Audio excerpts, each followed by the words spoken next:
Halo semuanya, kembali lagi bersama saya Michael. Di video kali ini kita akan bahas update market crypto berikut dengan beberapa berita yang ada. Khususnya di video kali ini kita akan lihat tentang stablecoin juga gitu ya. Kita akan bahas sedikit tentang stablecoin dan kenapa stablecoin itu penting secara analisanya. Jadi kalau misalnya teman-teman suka video ini, jangan lupa untuk share videonya, like ataupun subscribe. Kita akan langsung masuk aja ke dalam pembahasan untuk di video kali ini ya. Dimana untuk update market crypto kita bisa lihat sesuai dengan analisa kita yang sebelumnya bahwa market ada potensi mengalami koreksi dulu atau mengalami pullback ya, karena kemarin sempat volatilitasnya cukup tinggi dan sekarang kita bisa lihat market sedikit mengalami penurunan 2,3%, Bitcoin di level 19.170-an ya. Nanti kita akan lihat apakah ada potensi dia untuk mengalami penurunan lebih dalam atau tidak gitu ya. Ethereum di level 1293 rata-rata mengalami sedikit pullback ya, tapi di sini kita lihat ada Tron yang lagi naik, Maker, KuCoin, Leo, Quan ini cukup strong ya. Lalu kita lihat juga beberapa sudah tidak terlalu banyak ya yang mengalami kenaikan. Kalau yang koreksi yang lebih banyak kita lihat ada USTC, Chiliz, Huobi akhirnya mengalami pullback ya. Naiknya cukup signifikan di saat market mengalami penurunan kemarin. Kita bisa lihat ini Huobi token naik 77% ya, sebuah exchange token. Jadi ini mungkin karena akuisisinya gitu ya, akuisisi dari Huobi sendiri. Ada Synthetix, Ravencoin, Helium, Solana ya, rata-rata mengalami drop 4-5% kalau kita lihat. Secara Fear and Greed Index bagaimana? Fear and Greed Index di level 24 ya. Jadi memang bisa dikatakan market ini masih di extreme fear juga. Ya, berhubung dengan penjelasan kita yang kemarin, kita akan tetap membahas tentang yang namanya kondisi ekonomi dunia saat ini juga gitu ya. Di sini dari Will Clementi dia sempat membahas sedikit bahwa Bitcoin is down 70% from its high. Memang kalau kita lihat Bitcoin ya, kita lihat dari weekly time frame, kita close ini, kelihatan bahwa Bitcoin ini turun berapa persen? Ya 70% lah, 72% ya. Dari paling bawah di sini 74%. Dari all time high-nya. Tapi kalau teman-teman perhatikan, bukan hanya Bitcoin yang turun gitu. Jadi jangan terfokuskan kripto ini turun. Salah satunya karena memang ya kondisi ekonomi saat ini nggak terlalu mendukung juga. Apalagi untuk aset-aset yang beresiko gitu. Kita bisa lihat contohnya ya. Meanwhile atau lainnya di traditional asset di sini saham maupun obligasi gitu ya. Kalau teman-teman familiar dengan yang namanya 60-40 portfolio, ini artinya 60% di saham, 40% di fixed income. Itu yang teori simpelnya gitu ya. Dan ini dihitung dari Bank of America. Di sini mereka hitung dari tahun 1927 ya, bisa dibilang 100 tahun lah gitu ya. Ini yang paling kurang bagus ya, atau yang paling parah lah secara performa. Kita bisa lihat average-nya mereka sekitar 9% dari 60-40 portfolio di sini.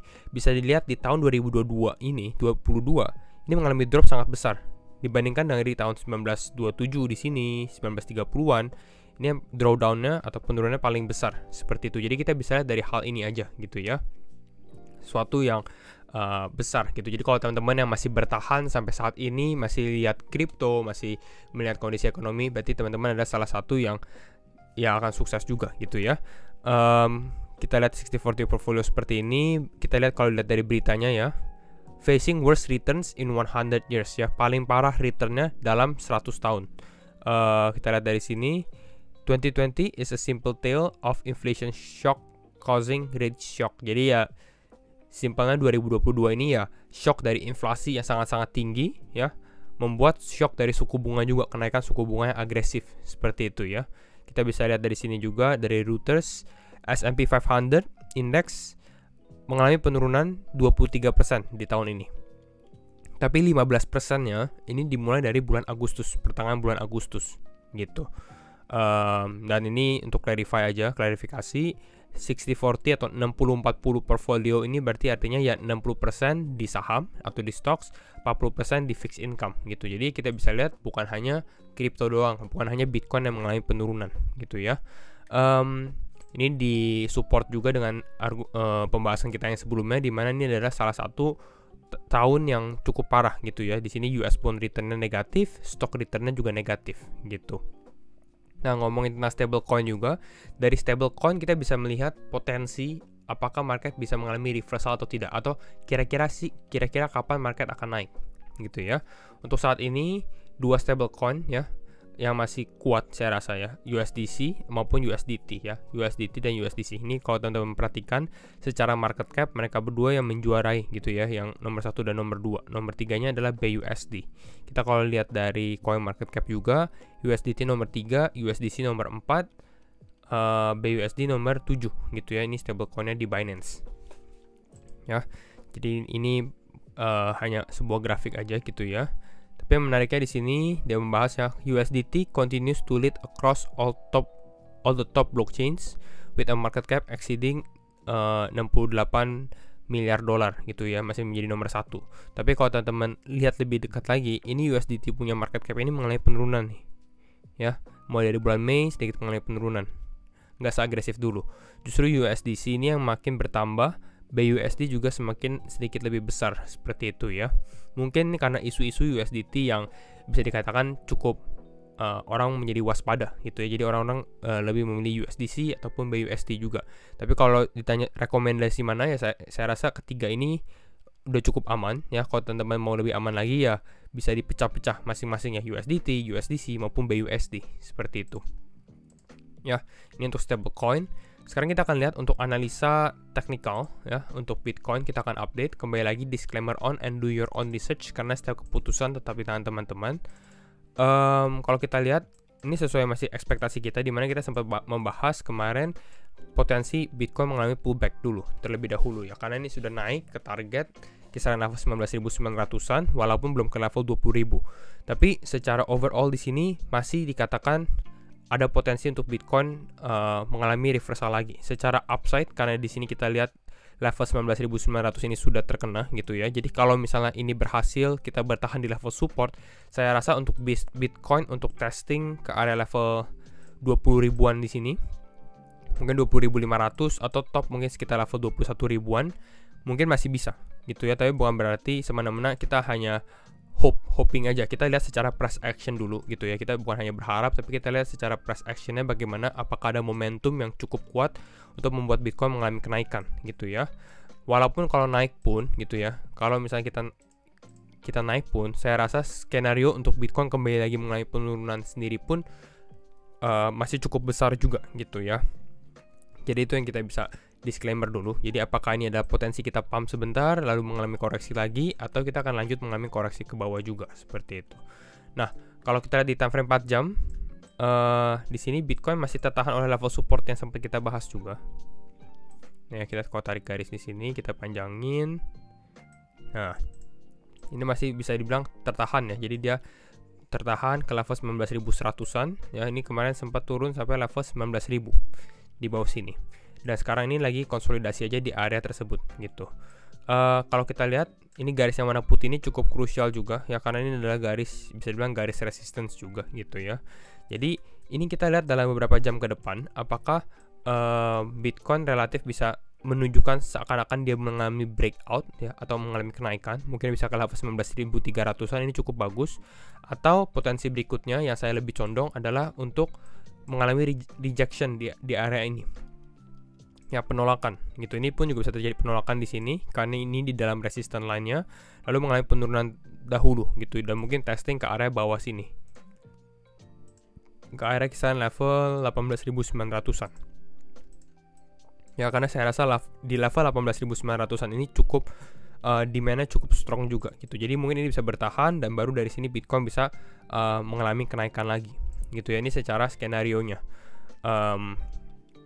Kalau Bitcoin sudah turun dari level 18.900, atau mungkin sebenarnya tetap masih sama ya, kita disclaimer dulu bahwa ya kalau Bitcoin turun dari level 18.700 ini ya potensi untuk kita ke level 16.000, 14.000 itu besar gitu ya, karena kita sudah turun jauh di bawah gitu ya.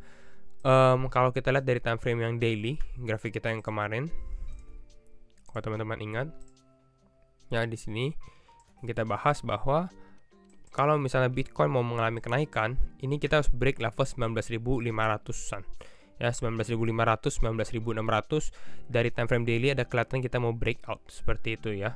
Nah, tapi alhasil kalau kita lihat dari saat ini kita justru closing candle-nya di bawah ya, bukan menunjukkan sign positif ya. Makanya di sini saya condong mungkin kalau kita dari daily closing ini potensi kita untuk sedikit mengalami koreksi dulu. terus mulai konsolidasi, baru testing apakah kita bisa possible untuk breakout atau tidak, seperti itu ya.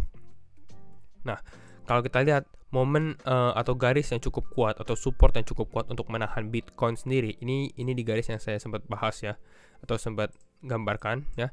Ini di kisaran level 18.900-an gitu. Jadi kalau kita lihat di time frame yang lebih kecil, misalnya 15 menit, ini kelihatan bahwa ya ini biasanya Bitcoin suka testing di area tersebut. Kita lihat dari sini, resistance di sini, menjadi support di sini, lalu di sini juga menjadi support, di sini juga menjadi support gitu. Jadi ini mungkin bisa menjadi level yang cukup kuat ya untuk menahan price action dari Bitcoin sendiri kalau dia mengalami penurunan. Itu untuk analisa Bitcoin. Berikutnya kita lihat juga analisa USDT dominance atau stablecoin dominance. Karena kita sempat membahas stablecoin untuk hari ini secara time frame-nya kalau kita perhatikan, ini USDT dominance-nya sudah menyentuh level resistance kembali di atas ya. Nah, jadi ini potensi sign yang bagus. Kenapa? Karena kalau seperti ini, selama dia nggak mengalami breakout ke atas gitu ya, selama dia nggak mengalami breakout ke atas, ada potensi untuk reversal mulai terjadi ya. Kita lihat mungkin dalam 2-3 hari ke depan, kalau misalnya di sini market koreksi, seharusnya USDT dominance-nya akan mengalami kenaikan gitu ya. Testing di area resistance di sini gitu, baru perlahan kembali ke bawah. Nah, kalau seperti ini yang terjadi adalah market mengalami kenaikan gitu ya, makanya stablecoin dominance-nya mengalami penurunan gitu. Jadi ini teman-teman harus mengerti tentang grafik dominasi gitu. Jadi di saat USDT dominance-nya mengalami penurunan ya, berarti dominance-nya turun ya. Dominance dari mana? Ini dominance dari seluruh market crypto.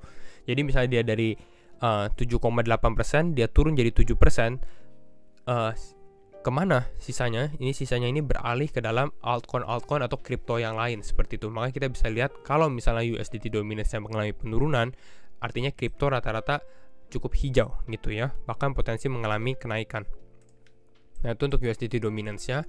Ditambah kita komplement ke grafik USDC dominance juga. Ya, tadi USDT, sekarang USDC. Hampir sama juga. Kita bisa lihat USDC dominance ini ada sedikit rejection di area resistance-nya. Jadi kita mungkin bisa melihat dia sedikit mengalami kenaikan, testing ke area sini, lalu reversal ke bawah.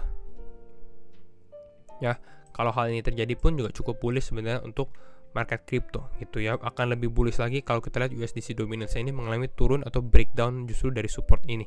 Ini justru lebih bagus lagi. Tapi saya rasa ini mungkin masih bisa gak dalam waktu dekat lah kalau misalnya dia untuk turun ke dalam breakdown support ini dengan situasi yang ada di dunia saat ini. Ya, jadi mungkin kira-kira itu dulu untuk update sedikit tentang market crypto. Kita membahas tentang Bitcoin, stablecoin, dan beberapa tentang portfolio juga gitu ya. Jadi kalau misalnya teman-teman suka video ini, jangan lupa untuk share videonya, like ataupun subscribe. Dan sekali lagi, thank you semua for watching and see you in the next video. Bye bye.